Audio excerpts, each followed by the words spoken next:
नमस्कार दोस्तों, मेरा नाम है शुभम। स्वागत है आपका इस वीडियो में। आज हम बात करेंगे Navy double A artificial apprentice और Navy SSR senior secondary recruit.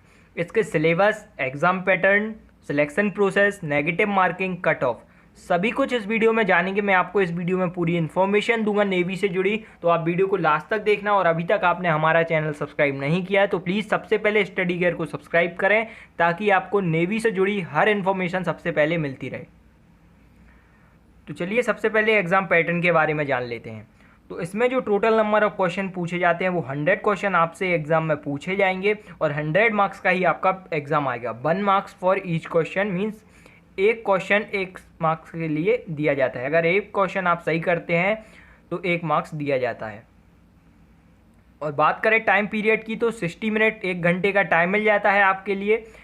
अब बात कर लेते हैं सब्जेक्ट के बारे में कि किन किन सब्जेक्ट से आपसे क्वेश्चन पूछे जाते हैं। तो पहला है science, maths, English, general awareness. इन 4 सब्जेक्ट से एग्ज़ाम में क्वेश्चन पूछे जाएंगे।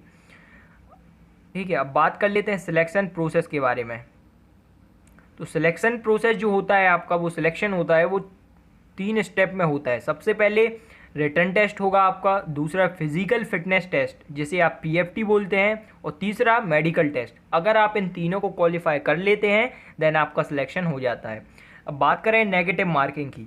अगर आप एक क्वेश्चन सही करते हैं तो उसके लिए आपको 1 मार्क्स दिया जाता है, और अगर आपका एक क्वेश्चन गलत हो जाता है तो उससे 0.25 काट लिया जाता है, मीन्स 1/4 नेगेटिव मार्किंग है।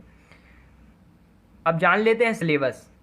तो इसमें 4 सब्जेक्ट, जैसा कि मैंने बताया, 4 सब्जेक्ट से क्वेश्चन पूछे जाते हैं। पहला science, English, maths, general awareness. Science से, केमिस्ट्री से कुछ क्वेश्चन आ जाते हैं और कुछ फिजिक्स से बहुत पूछा जाता है। सबसे ज़्यादा फिजिक्स से रहता है, बायो से कुछ भी नहीं रहता है।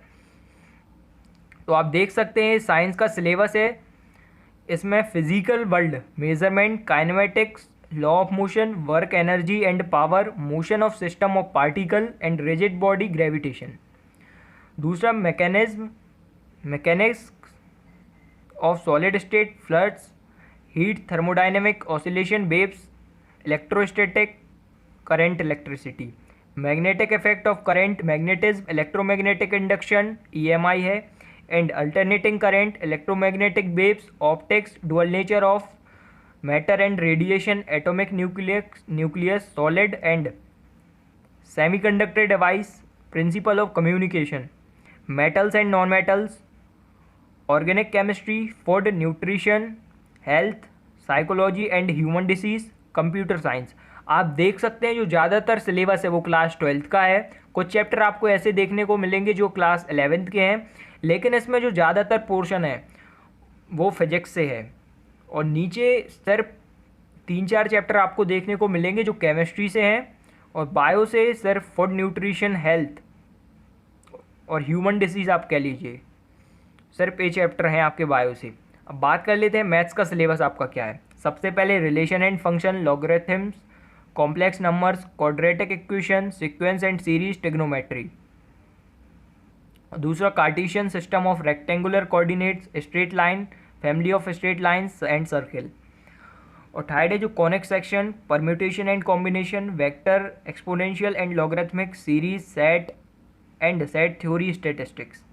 Introduction of 3D geometry, probability, function, limit and continuity, differentiation, application of derivatives, indefinite integral, binomial theorem, matrix and determinants, definite integrals.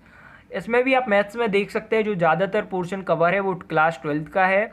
बाकी क्लास 11th का भी है, तो आपको दोनों क्लास का, 11th और 12th क्लास का सिलेबस कवर करना होगा। अब बात कर लेते हैं इंग्लिश से। तो इंग्लिश से simple, passage, preposition, correction of sentence, change active to passive, passive to active, change direct to indirect and direct to indirect and indirect to direct भी पूछे जाएंगे।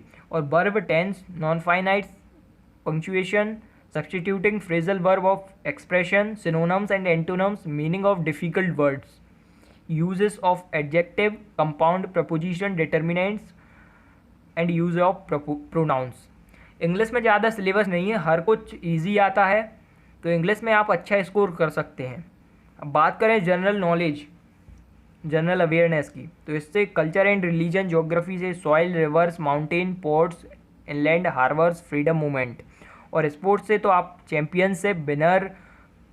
चैम्पियनशिप याद रखनी है, कौन विनर था, उनके नाम, terms, number of players, defence, wars and नेवर्स, करेंट अफेयर्स। सबसे ज़्यादा ध्यान देना है आपको करेंट अफेयर्स से। उठाइड important national fact about India, ठीक है, इससे heritage and art, dance, history, language, capital and currencies. बात करें नेशनल से तो आपको bird, animal, sports, flower, anthem, song, flag ये सब तो पता होगा। मॉन्यूमेंट्स, एमिनेंट पर्सनैलिटीज़ ये सब आप कर लीजिए। Common names, full form, discoveries, disease वगैरह आप ये कर लीजिए। और आप इसका स्क्रीनशॉट भी ले सकते हैं, स्क्रीनशॉट ले लीजिए अगर आप राइट नहीं कर पा रहे हैं अभी तो। अब बात कर लेते हैं कट ऑफ के बारे में। जो आपका कट ऑफ वो स्टेट वाइज जाता है। आपका पिछले साल एमपी में जो कट ऑफ था वो 26.7 था।